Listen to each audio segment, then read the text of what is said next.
berhadap atas orang sembahyang sama tiada berpaling anggota dan hatinya kepada yang lain daripada perbuatan sembahyangnya itu tadi. Kalau ikut tajuk solat yang batin ini tadi adalah amalan-amalan yang ada dalam hati. Iaitu tadi salah satunya adalah kekhusyukan kita berkaitan dengan makna solat. Maka peliharalah olehmu akan zahir anggotamu dan batin hatimu daripada berpaling kepada yang lain dari perbuatan sembahyang dan yang lain daripada Allah Ta'ala, melainkan rasa semua perbuatan pergerakan kita tu, naik nafas kita, semuanya dalam keadaan semua izin Allah lillahi ta'ala, merasakan kehambaan kita, tak ada daya kita yang menggerakkan tubuh badan kita, semuanya dengan izin Allah.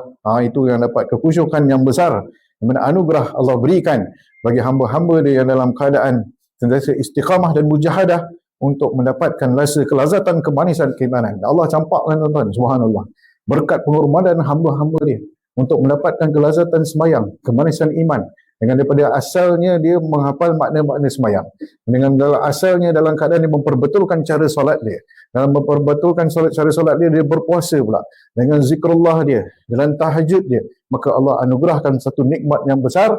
Apabila dia bertakbir Allahu Akbar, dia nampakkan satu kebesaran Allah yang tak terkira.